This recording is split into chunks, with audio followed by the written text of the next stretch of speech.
I've spoken to 25 coaches so far. The thing that surprised me the most is even though someone might be actively not using AI, compared with somebody who is very much using AI, the hopes and the concerns and the visions for the future are very similar across them all. They're obviously all concerned about potentially the ethical implications or the data protection implications of using AI in relation to coaching. They talk about the difference between AI and human coaching and what that might be. I think that's the key thing that surprised me about it. I think I made the assumption, as you probably would, that there would be differences between them, but I was very glad to see that that wasn't the case.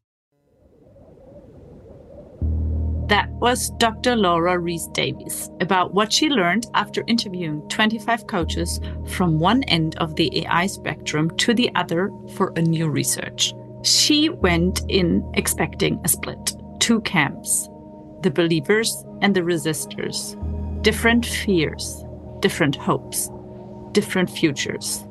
That's not what she found. What she found was one shared North Star. Coaches who've made AI central to everything they do, and coaches who want nothing to do with it. They carry the same concern. They're circling the same question. Curious? Then this episode is for you.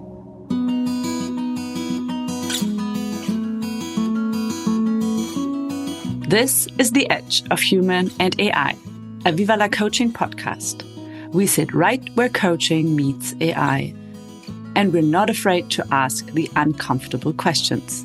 We built this show because the coaching landscape is being reshaped by intelligent systems, and the organizations, leaders, and companies shaping that future deserve honest conversations. I'm your host, Rebecca Rutschmann. Each week, we'll help you understand how AI is transforming coaching. We discuss leadership development and human growth across organizations. We will help you navigate the ethical and strategic decisions that come with bringing AI into the coaching space. You'll hear from researchers, innovators, and industry leaders, as well as experts who are reimagining what's possible. Whether you're navigating AI for the first time or already building with it, this is where you belong. Follow us now and join us at vivalacoaching.com. Come stand with us at the edge. We're starting our podcast with a special season from the leading voices of the NYU Coaching and Technology Summit 2026. We will bring you bold, unfiltered conversations at the frontier where coaching meets technology and artificial intelligence. Expect real talk, sharp minds, and unfiltered conversations where we dare to ask the difficult questions. Dr. Laura Rees-Davies is a chartered coaching psychologist, senior lecturer at Cardiff Metropolitan University, and an active practicing coach. Her PhD is in behavioral change. She is currently undertaking 2 separate researches, one quantitative study exploring coaches' experiences and perceptions of AI, and another qualitative study exploring perceptions of artificial intelligence in coaching practice. She also presented at the NYU Coaching and Technology Summit earlier this year, joining my research panel. She does bring rigor to a conversation that badly needs it. Laura named the risk most of us aren't watching. It's not the coaches who step back, not the ones who get left behind. The ones moving forward without guardrails, using tools that hold sensitive conversations without their clients' knowledge. Using AI that wasn't designed with the coaching relationship in mind, and not asking what happens to what your client tells it, or what you tell it. The danger, as she sees it, isn't falling behind the curve. It's moving along without protecting the people in your care. Let's dive in. Hi, Laura. It's absolutely amazing to have you here in the middle of a hot summer. And thank you for joining me on the podcast today. You're welcome. Thanks for having me. To get us started, what do you think our listeners should know about you before we dive deeper into the topics? So I'm a coaching psychologist. That means I did a degree in psychology and then did a PhD. My PhD was behavioural change focused, and then I became a coach. So my underpinning philosophy is using psychological models to inform my coaching practice. I'm also a researcher. I'm a senior lecturer at Cardiff Metropolitan University, but I also coach a lot. So I'm an active practicing coach. So it's quite nice to be able to be the person coaching, but also someone who is teaching about coaching and also researching in coaching. So I feel like I'm in a very lucky position to be able to do all three. And that's super interesting because we had a few discussions around this already in some of the other episodes, that we need a lot more, let's say, psychology-informed methodologies in coaching or in coach education as well. And here you are, combining the two worlds. Where do you think that having this strong foundation in psychology really helps your coaching practice? I think it helps because I understand the theory that underpins human behaviour. And psychology really does help me to understand behaviour. But what coaching has done for me is to help me understand the possibilities of human development and what I can do with another person to help them to flourish. I've always been absolutely fascinated by what helps people thrive. I originally wanted to be a clinical psychologist. I discovered very quickly that that wasn't the area that I thought it was, and always yearned to do something where I could help people to be the best versions of themselves that they could be. And that's what initially drew me to psychology. But psychology really does give powerful frameworks to be able to understand human behavior, motivation, well-being. And then coaching is an awesome add-on to that for me anyway, where the focus then was on possibility rather than maybe undoing something that had happened previously to a person who was future thinking. So I definitely found the thing that I thought that I would be doing in clinical psychology in coaching. That's not to say that clinical psychology doesn't do the same, but coaching psychology for me was where I feel that I can do the most. In terms of understanding psychological underpinning and the theories, I think it just very much complements one another. In psychology, we do often spend time trying to understand why something is happening, whereas then we can use that information then, and the question then becomes, what do we want to do next? And so I was very much drawn to that forward-thinking, collaborative nature of using coaching and psychology together. It really does bring about change in individuals that maybe perhaps a conversation outside of coaching wouldn't be able to bring. So I think the psychology theories and understanding, research evidence as well, but theories really inform my practice. So it's more like the underlying foundation. Yeah, I mean, I haven't coached prior to having the theoretical knowledge, so I can't say what the difference is because I haven't had lived experience of that. But for me anyway, I'm constantly drawing upon the theories that I'm reading about or that I've learned about or used in previous research studies or teaching, and use that then to help me to craft the questions that I use with the people that I'm working with. So what happened during your education that you then ended up so committed to coaching?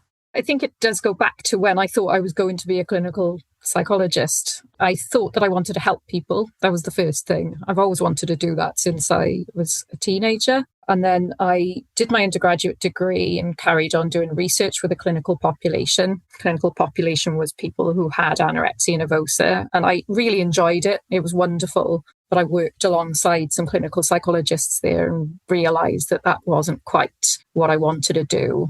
A colleague introduced me to coaching. I was completely unaware of it previously, and it just all clicked into place. At first, I thought it was very similar to what everybody I assume thinks of coaching in the first instance, which is that it's mentoring and you tell people what to do and give advice. And as soon as I found out that it was that non-directive approach, the way where people do enact the change themselves with the coach standing alongside them and helping them to flourish, it was amazing to me. And I've loved every minute of every coaching conversation I've had because of that. So yeah, I think it was the appeal of being able to take a psychological approach, a psychological intervention to everyone and not necessarily just with a clinical population. So I love it. It's fascinating to me. When you look at the topics that most interest you, also when you did your PhD and some research later on, with your academic background as well, what has been some of the most interesting research that you looked into? I find all research great. I love quantitative studies. I really enjoy looking at comparative studies. I think there's a lot of value in randomized controlled trials, but I do love the qualitative side of things. It appeals to me wanting to know about the breadth and depth of the human experience. And so I would say it's not necessarily one study or one research area of interest, but hearing in-depth accounts of people's experience really does mean a lot to me. Obviously, I'm going to say that at the moment, I'm very much interested in coaching and AI research. I'm currently conducting a study where I'm exploring coaches' perspectives and perceptions of using AI with coaching. And every conversation that I have, I learn something new. It's been such a learning journey for me. It's been absolutely fascinating. So I think at the moment, I'm probably most interested in speaking with the people that I'm researching with. And the area of interest, it fascinates me that we're currently talking about using an intervention that was always human-based, now being used by AI or being used in collaboration with AI, or AI sometimes as the replacement of the human coach conversation. So I would say at the moment, that's where my interest lies. But I've covered many different areas. I've got lots of different types of research projects that I've conducted previously, but qualitative research is my love, I would say. Can you maybe, for those that are not academic researchers, just quickly explain what qualitative research is? I think it's probably easier to make a distinction between quantitative and qualitative. So if you've ever participated in a quantitative study, this is one where a survey will go out, and essentially the survey breaks down the responses that you produce or provide into numbers. And then those numbers go into a statistical analysis package, and they analyze patterns or differences between the data, maybe between groups or between scenarios or situations. With qualitative, you're hearing about the person's perception or perspective or experiences in depth. So every time you talk to someone, you will find out about not only the answer to the question that they're giving, but things that come along with that answer. So you might ask them to give context, to engage in storytelling. They might talk and use metaphors to describe the experience that they have. It's a really fascinating insight to the way that they understand their own perspectives and the way that they explain them. So you can not only analyze what is being said, but you can analyze the ways in which they curate the explanations that they give. The qualitative side of things is usually analyzed using a specific type of qualitative analysis. So I've just given an example there where maybe you'll look for specific metaphors in speech and you'll analyze the metaphors that take place, or metaphor analysis. One that people tend to use quite a lot is reflexive thematic analysis. So you might look at what the participants are saying and then draw out the salient themes that tend to come through, or the salient points that tend to come through, and try to group them together to look at patterns of meanings or patterns of maybe dichotomies or differences in understanding that people have, maybe tensions that exist in explaining something when they have different viewpoints inside their own head. So I think the qualitative is the rich, detailed, in-depth data of individuals sometimes and groups of individuals, smaller participant numbers. Quantitative data is number-based, larger samples, and generally seen as more generalizable, but not always the case. Yeah, I see where you're smiling. Is that and maybe there comes a little bit of the psychologist through, like, so the why and what. Like, tell me more about this.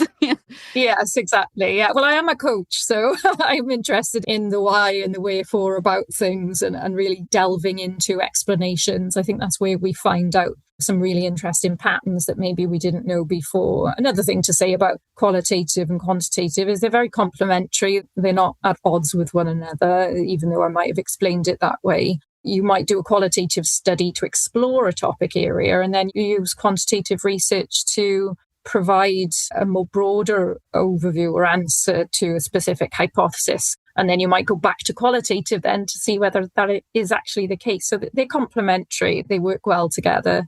Pretty similar to AI coaching and human coaching, I would say. And that's where the nice combination is. In the end, you can go back and forth. Yeah. What our listeners probably want to hear now from you with the current research that you're undertaking, and I understand you're in the middle of it, but is there anything that you can already share that you're either surprised by or something special that came up that might be interesting? Oh, there are so many things. I could talk to you for hours about the findings, the different examples that I've heard and the wisdom that I've gained from it has been wonderful. But I think one of the key things that I've noticed, and I told the research participants about this, is that I've spoken to people who actively do not use AI in anything to do with their coaching. And I've spoken to people who use it in every way in relation to their coaching, and then everything in between. You can imagine it's a bit of a sliding scale of experience. I've spoken to 25 coaches so far, and I still have more interviews to conduct. But what I've noticed, the thing that surprised me the most is even though someone might be actively not using AI, compared with somebody who is very much using AI, the hopes and the concerns and the visions for the future are very similar across them all. So an example would be they're obviously all concerned about potentially the ethical implications or the data protection implications of using AI in relation to coaching. They talk about the difference between AI and human coaching and what that might be. They talk about concerns that they have in similar ways. It doesn't seem to be that people who are using AI frequently are nonchalant about using AI in relation to coaching. And people who don't use AI are very much saying, we don't use it, and this is why. The themes that come through seem to be across the board there. I think that's the key thing that surprised me about it. I think I made the assumption, as you probably would, that there would be differences between them, but I was very glad to see that that wasn't the case. I love that they all seem to have the same hopes and concerns and visions for the future. I had a beautiful conversation, I facilitated a workshop last Friday, and in the morning, they had a fishbowl discussion with also 25 coaches in the rooms. You would have loved it. Yeah. Asking them also on where they're using AI, what their best hopes are for the future, and what they see happening out there and all this. And I saw that too, the same kind of hope and concerns as well, but also the clarity of that this is not something that they can really run away from. I mean, it's happening. Did you also observe that many of them already have clients that are using, struggling, or loving AI as well and bring that into the coaching sessions? Did you talk to them about that? Yeah, absolutely. We've had examples where perhaps there have been coaches who are not using AI at all, and they will refuse to have any clients who want to use AI in their coaching sessions. I've also spoken to people who have found out retrospectively that their clients have used AI during coaching sessions. And then there are people who have said that their clients will, on their own back, go away and use AI in the background to help them to achieve the homework that they set for themselves, or perhaps the tasks that they said that they were going to complete, the goals that they'd set for that week or the 2 weeks or the month or whatever cadence in between coaching sessions. So I think it varies from person to person, but there's definitely a breadth of AI use already that is taking place, not just with the coaches, but with the coaching clients too. From what I've discovered in the conversations that I've had, many of the clients are open to using AI. Sometimes that conversation takes place up front and takes place during the contracting phase. Other times it's a discussion where maybe the client might say, is it okay for me to use a note taker while I'm having my coaching session? And that opens up the conversation about using AI. And then other times, maybe the coach will set activities in between coaching sessions with the use of AI. a lot of the things that happen outside coaching sessions as well can be done with the administration side of things. So AI may be used to help administration in sending out a reminder to a coaching client or asking them to complete a questionnaire, for example, to help track their progress. So I think it's being used in many, many different ways. The key thing for me in that was finding out whether or not both parties knew about and consented to the use of AI from the start.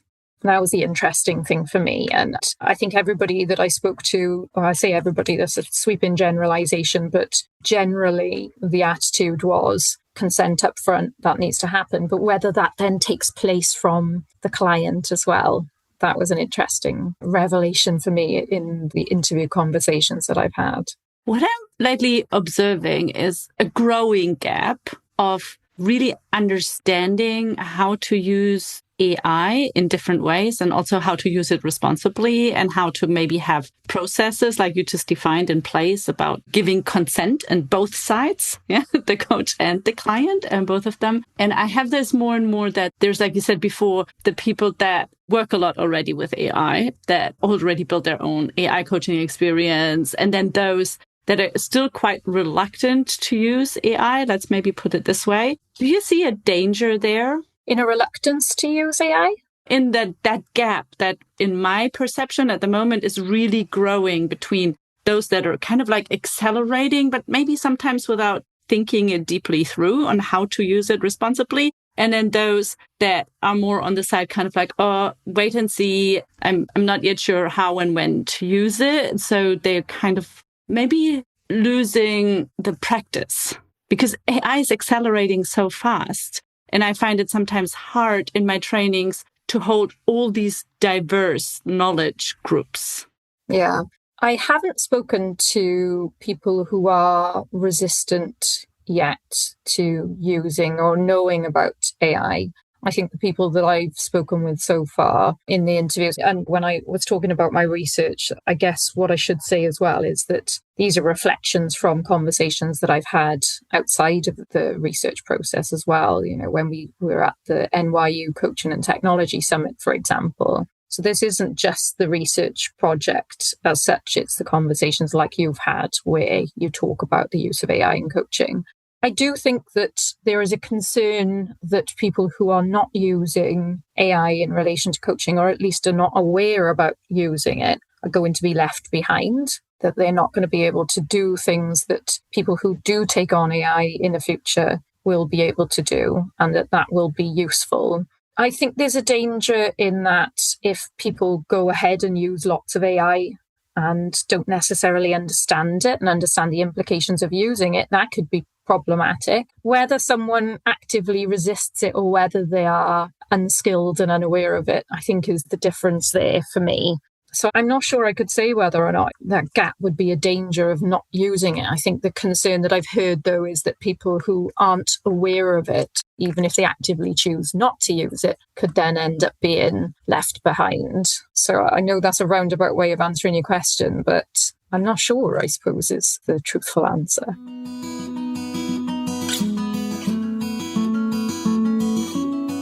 Maybe this episode has you curious about AI in coaching, but also a little unsteady on how to advance your AI fluency.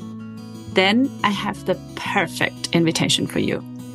We created something for exactly that moment, a complimentary resource for everyone to become AI informed.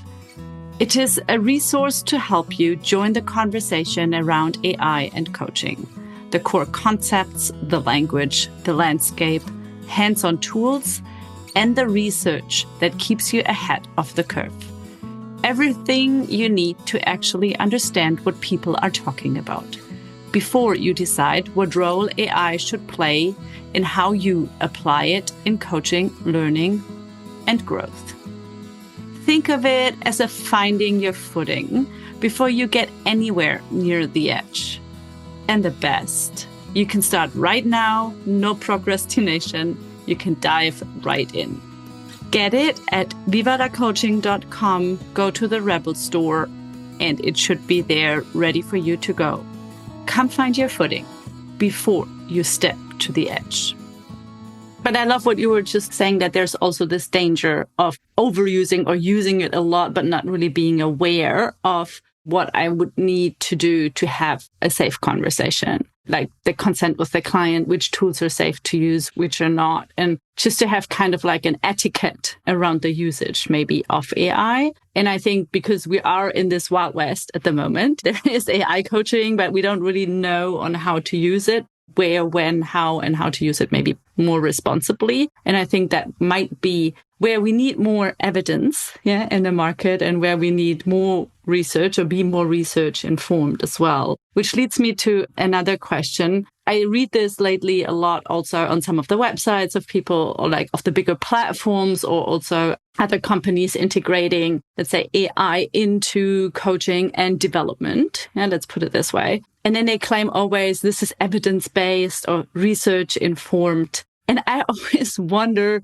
then is how can they say that? And I try to find where is the evidence, and then they just use a grow model. And then that's the evidence part. So for me, the question is to you, what do you understand from an academic perspective when someone says the word evidence-based or research-informed? I'm glad you said that, because that's what I was going to preface the answer with, was to say, in my mind, when we talk about evidence, I know our evidence is gathered in a lot of different ways. Someone's experience can be classed as evidence. And I do understand that, some people's perspectives of evidence are different to what I know it to be. But as an academic, evidence comes in the form of a peer-reviewed article that provides findings and a background and justification for the research study. It's conducted in a rigorous way, and it's up to scrutiny. It's gone through a process of scrutiny, and then it's only published when it's gone through that scrutiny process. So from the very word go, it's designed to be as reliable, valid, and representative of whatever sample or group or cohort that it says that it's going to conduct the research upon. And then the research questions are very clear. They make sure that by the end of the journal article, you're answering the question that you set, or the authors set at the beginning of the journal article. Sometimes when we read, for example, a textbook or a website, that's a culmination of lots of different viewpoints put together into maybe a summary, which is really useful for us to be able to understand and to consider how we use a new method. But that isn't looking at a specific research study about a very specific research question. So I would say, if you want to look at research, go to a journal article and look at that. That is what I consider to be empirical research evidence. And what I would really love to see is also those websites claiming this, then to provide a link, what it's actually based on, and reference the respective paper or how they came to the conclusion it is evidence-based or research-informed, and provide that like we do in research anyways. There always has to be a reference to something. And there is another gap, I think, here is that there's something that AI, like in this case, AI coaching research shows, and then what people are actually doing with it or integrating into their practice. And I find, and would love to get your opinion, that there's a huge gap, and a lot of people probably don't even know about or read about the research. But if they do, then it's hard to how to actually apply this. How do you think we can close this gap somehow? One of the ways in which I think we close the gap is I found when I'm conducting research of any kind, not just this project, but when you collaborate with people who are currently doing the thing that you're exploring. So if I've conducted interviews in the past, the process of engaging with research yourself can help a person who is taking part in that research to reflect on whatever it is that they're talking about. Becoming involved in research is the first thing. I think then we all have a responsibility together to make sure that the research gets translated into practice. Now, I know I'm going back on myself a little bit here because I'm saying read the research, but then I also do think that accessible summaries of research should be provided. I think people should be able to read a research paper, or at least be able to skim read a research paper, but also then know what that means in terms of the practice. What do they then do with that information? And the problem is with the current research evidence is still in its infancy. It's not keeping up with AI. Unfortunately, by the time we publish, that is moving ahead very quickly, which is fantastic for AI. But for us researchers, we're struggling to make sure that we get things out as quickly as possible through the peer review process. But then also what we need to do is have conversations, have those discussions where we say, okay, this might be a very specific finding in a research paper about a particular aspect. What does that mean for the rest of coaching? Can it be applied? Can it be generalized to everyone else? In what setting is that applicable? Where does it actually have meaning? Those conversations are going to be really useful. I think very simply, you could have coaches that get together for professional development activities, for example, and they discuss the latest coaching research. Maybe you might invite a researcher to come in and have discussions with practicing coaches. The people who are developing the tech could be having coaching conversations with researchers that are looking at coaching and AI together, so that there's this constant conversation happening between all of the interested parties to make sure that this actually ends up being something that is going to be really valuable and integrates all of those different perspectives. So understanding the content of those research topics and then knowing how to put them into practice is the key thing for me. And the question is like, who's taking that on? Because it's hard for the coaches. I'm used to reading research papers. I love reading them.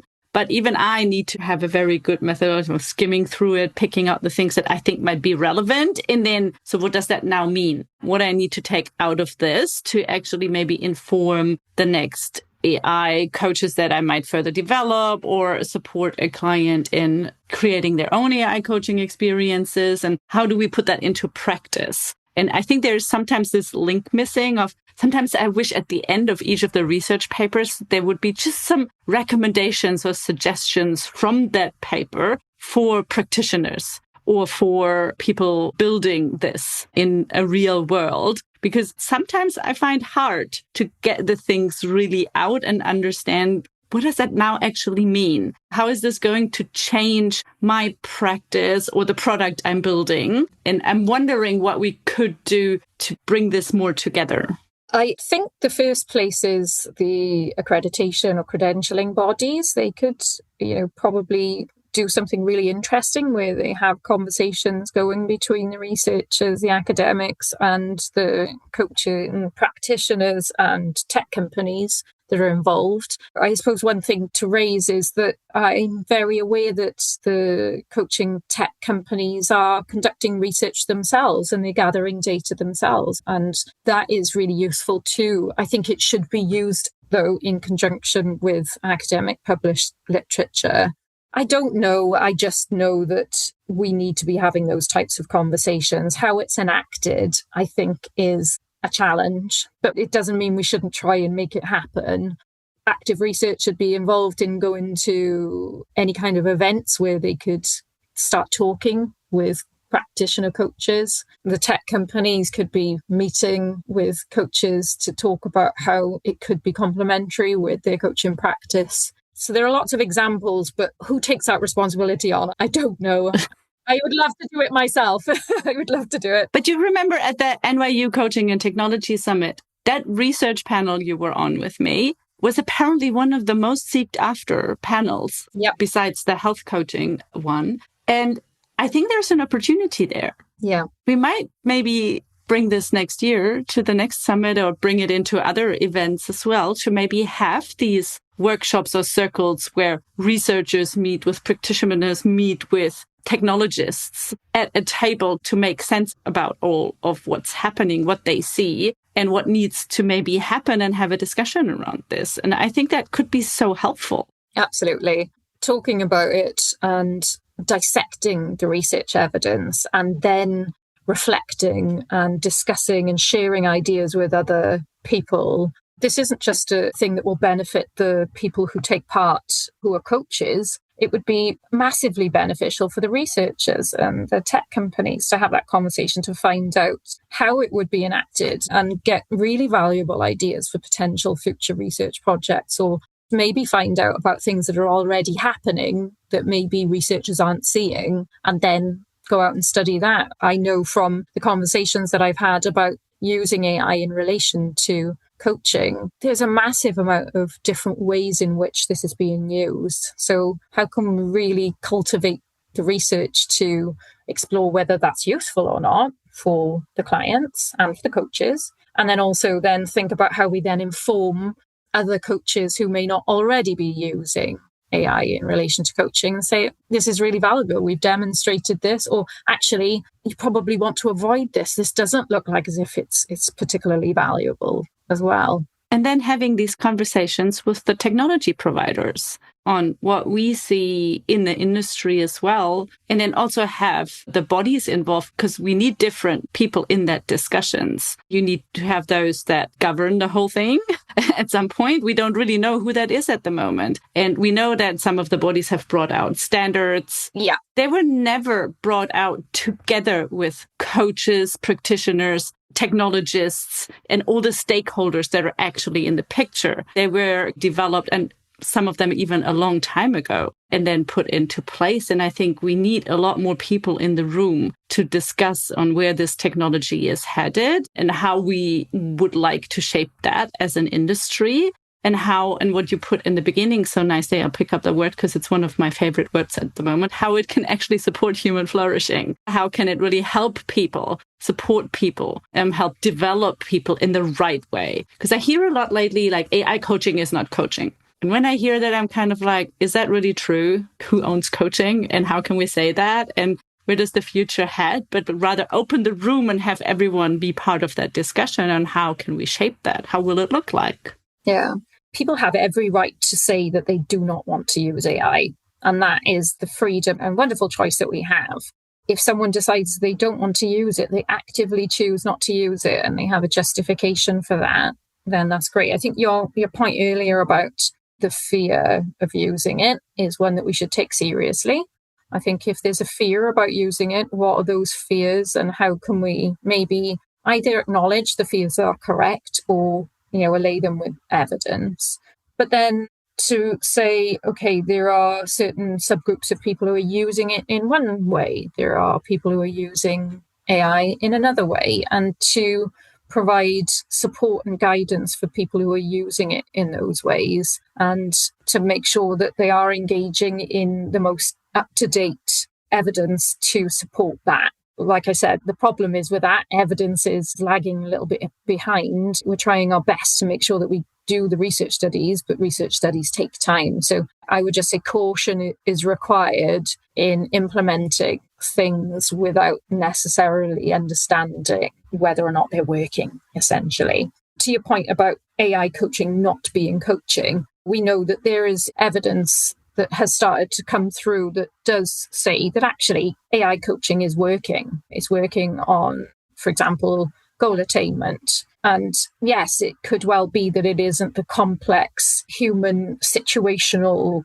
coaching that we understand the nuanced coaching to be, but it is still using coaching techniques. I think one thing that people are really grappling right now with is the difference between human coaching and AI coaching. And in many different settings where I've heard people have these conversations, people are trying really hard to distinguish between the two. What is the key difference? What is the difference between the human coach and the AI coach? I think we're still at the point where we're trying to work out what the difference is. I'm not saying there isn't a difference. I believe there is, but where will one be very beneficial and where will another be very beneficial?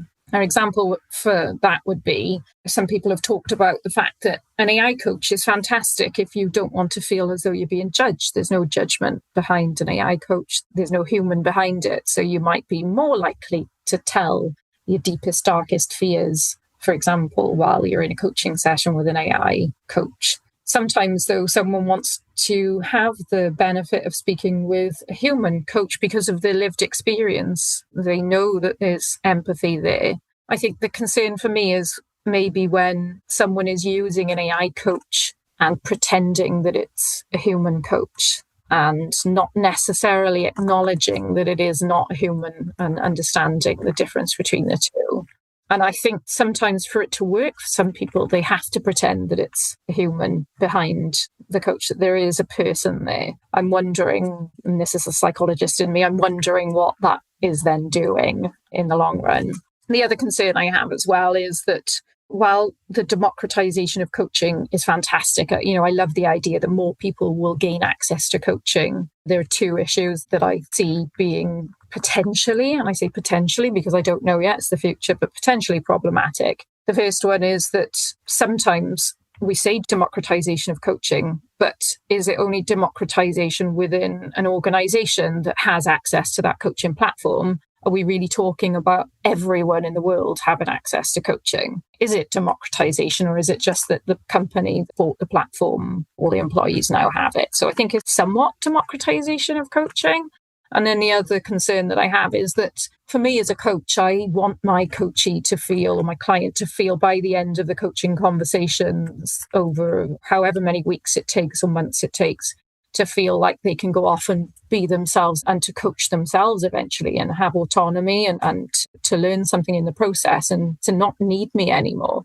If we give someone an AI coach that they have access to 24/7 and they can use it whenever they want, that's fantastic for access. A human coach wouldn't be there 24/7, but then are we creating a situation where they don't act in an autonomous way? They do feel reliant on that coach, AI coach. Become dependent on their AI coach, maybe. So how can we then develop AI coaches that create autonomy in the clients? I'm not saying it doesn't do it. I'm just saying we need to be mindful of that being built in, that it doesn't create that dependency. And I'm very sure that that's already been taken into account in many different platforms. But if anybody's thinking about developing one now, that's a key consideration for me. How do we make sure that we let the client be autonomous? That's a hard one to solve because we want to support them, like also the AI wants to support. And I loved what Shelby from Headspace shared on her panel, that at Headspace, they realized that after 30 minutes, they'll have to cut off the conversation, or it might go off track or might not be healthy, or they found out certain things. And then they like to do that cut off so that people then start thinking for themselves and go into their day and maybe return at a later stage. So they do not become dependent to their AI experience that they're having. And I think these are the things that we need to share with each other, the learnings, even from the people that are building it, because they're learning these things too. And that's where I would love to have more of those conversations. I love when you said before that, people trying to still figure out. And that's where I think your psychology background comes in nicely as well, is that when we talk about empathy and we use always kind of like, AI doesn't have empathy, but we humans do. We compare things and try to find reasons for why we're still relevant. And I think there's a bigger need on the human side in there as well for justifying why we might still be relevant. What do you think about this? There are going to be differences between people. Some people are going to want, an AI coach. Some people are going to want a human coach. For me, as a psychologist, I'm interested in why someone might want an AI coach and why they might not, why they're happy to have AI-directed activities in between coaching sessions and others that would prefer that not to be the case. So there are going to be different users. Human beings are complex. There's going to be lots of different factors that contribute to whether or not they actually want to use a specific type of coaching, whether that be human. And, the fact is that AI coaching is here.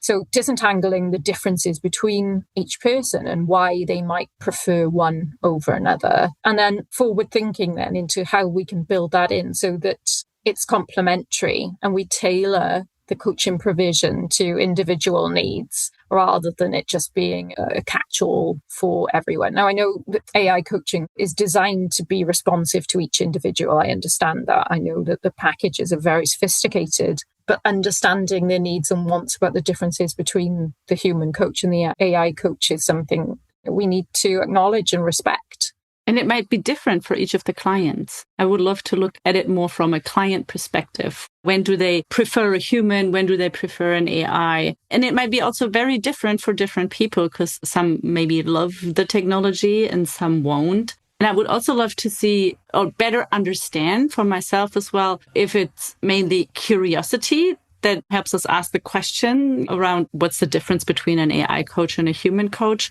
Or do I look at it from the perspective of that I'm very fearful and there might be an existential threat that I feel, and I use it rather for protection? And the best thing that someone said on Friday was actually, oh yeah, empathy. Yeah, I know an AI can't do that. But honestly, on a bad day, I'm just also pretending. I know how it should look like, but sometimes I just don't have that energy, and I just reflect and mirror and say the things that I'm supposed to say, because otherwise I just can't do it. We as humans can't be empathetic all our wake time. Doesn't work either. I love that.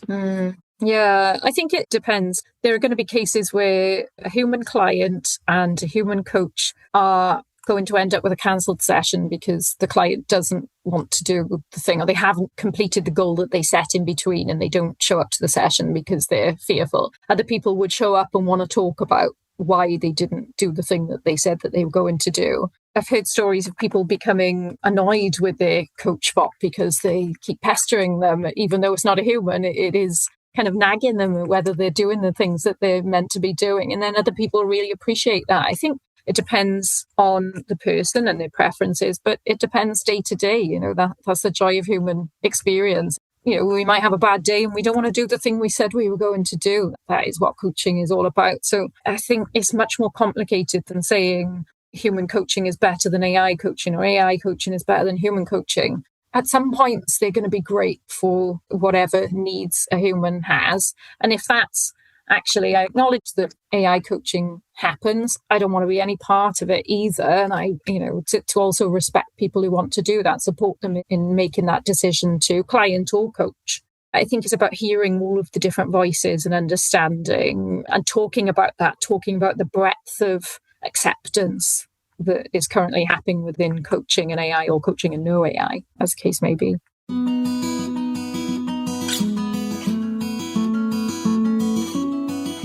So The Edge is taking a short break in August. There's something fitting about a show called The Edge going quiet in August. I will be spending it standing at one edge or another myself, a cliff, a coastline, the mountain ridge, or the edge of my patience with my kids. Even at the intersection of human and AI, humans still need to lie down somewhere shaded, especially this summer. The AI offered to keep working while I'm gone. I said no, because hey, I'm still in control here. But we're not really gone. We're back in September with 3 more episodes to close out the season. Some of the best conversations we've had yet. And a quiet confession, this break isn't just beach time. I'm also cooking up something big for this fall. As you know, since 2018, I've been designing AI coaching experiences, including companions for leading researchers you'd probably recognize. This September, I am turning all of that into my first AI coaching experience designer course. 3 levels: understanding, building, and mastering how to design and deploy responsible AI coaching companions at the highest standard.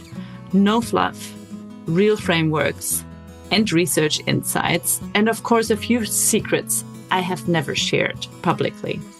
And the early bird offer just went live, ready before I'll be gone. Until mid-September, you can book the full bundle of all 3 levels at the lowest price. This summer isn't just too hot to think too much about pricing for me. There are also just 15 spots for the level 3. And this is honestly not a marketing limit. It is actually a brain limit for me, and I want it to stay personal. So if you're curious how this all works behind the curtain, this is your shortcut in. The link is in the show notes, or you can go to our Rebel store on vivalacoaching.com. Enjoy August, and I'll be at some edge or another, and maybe I'll see you there or back in September. And I love that perspective around acceptance. It's there. We just need to maybe better understand and then see where this takes us. So getting slowly to an end, do you think AI will help us understand our own humanity better? I think It definitely puts us under the spotlight. I think we have to start thinking about what we bring. It holds us accountable in our coaching sessions because we know that there is an algorithm out there that can probably do the things that we're doing and follow the models in the way that we are maybe not following strictly because we curate and develop the conversations based on our experiences as coaches. I think it makes us think about what we can offer that maybe we didn't need to think about previously. We just assumed coaching is beneficial for people that we work with. We believed in it. And now we're thinking about, okay, where do I add value as a human? That isn't always straight away, I reject AI and, human is better. I think it's a case of understanding, okay, what do I want AI to bring to the coaching provision that I have? And what am I keeping then for myself? And what am I doing myself? So, for example, I don't use AI during a coaching conversation. When I'm practicing, I don't engage in any AI, but I might use it to help me to reflect on my own professional development.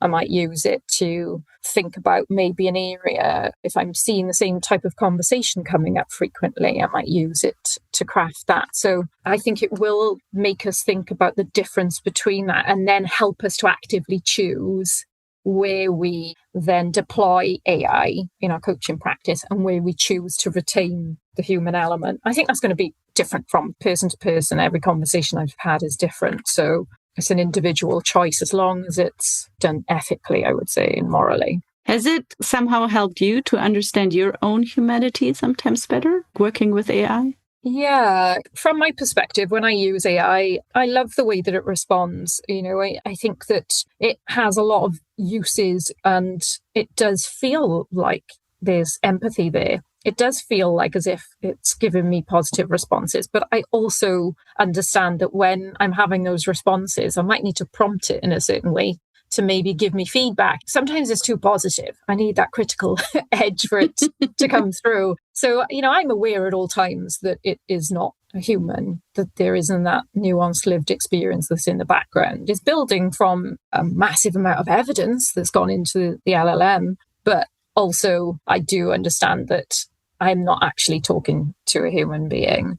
So I think it's made me think about, okay, while I'm using this, it's helpful for me to reflect, but I'm eventually the one that is putting the information into it. And then whatever comes back is responding to my answers. So if I use it well, then the answers might be productive for me. If I'm not going to use it well and I don't think through what I'm doing when I'm using it, then the output is going to be as valuable for me. And that is definitely my own perspective on that. I can't say that I can speak for everyone there, but yeah, it's definitely made me think about how I can be a better coach while using AI. So what question, as a researcher here in the room, keeps you awake in the best possible way as you look at the years ahead? Well, the question for me is which research project I can do next.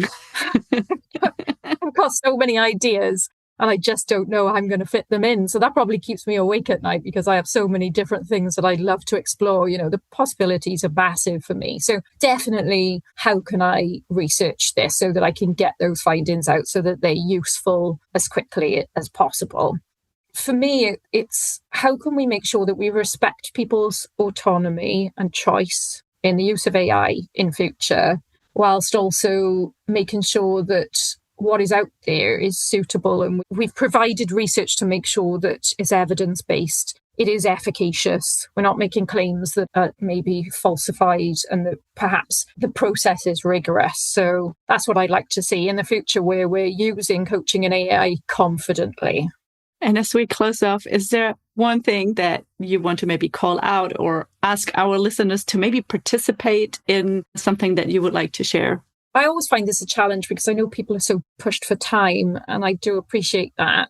And the likelihood is you will see research studies come out and be published regularly that you could read about, but we need participants to become involved. And one thing I hear a lot in all of my research experiences, I didn't know if I could participate because if you meet the inclusion criteria, get involved, give some time towards it, make it part of your professional development to do something in a research setting, because that will inform future practice. Your voice will be heard And then we have a representative sample. So, you might think that you can't take part in an AI and coaching research study because you don't use it much. Actually, we do still want to hear from people who maybe don't use it as much as people who use it a lot. So try and become involved in as much as possible. Is there anything that we can share with them where they could get involved? Anything that's still open from your side where you need people? Yeah, so at the moment, we've got a quantitative survey that is out. We're looking at self-efficacy and perceived ethical risk of using AI in coaching. We're also in that survey looking at professional identity. It's a study with Jonathan Passmore and myself. And that is one that we need the numbers for. As I mentioned earlier, quantitative studies need lots of people to participate. So yeah, that is very much an exploratory study. So yeah, if you could please participate, that would be fantastic. I'm happy to share the link in the show notes and in the post. Thank you. For those that still want to participate over the summer, when does participation close? We need 250 participants. We'll probably close when we get the 250, but I would say it's going to be open for at least another month. Perfect. Fingers crossed. So if you listen to this within the next 4 weeks, look in the show notes, look up the post, and we'll provide the link for you there so you can participate now and contribute to research. Thank you so much, Laura. This was a great interview, and we have a good action point for people at the end now. Thank you. Brilliant. Thank you so much.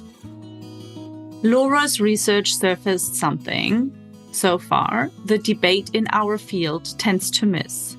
We talk about the split, the adopters and the resistors, the ones building with AI and the ones stepping back. We've been treating it like a war between two camps with incompatible beliefs. But her data says the split isn't where we think it is. Coaches on both ends share the same values, the same belief in human development, the same hope that a client leaves coaching more fully themselves, more capable, more autonomous, no longer needing the coach. The disagreement isn't about what coaching is for. It's about one question nobody has fully answered yet. What does a human coach bring that AI cannot? And that's worth sitting with.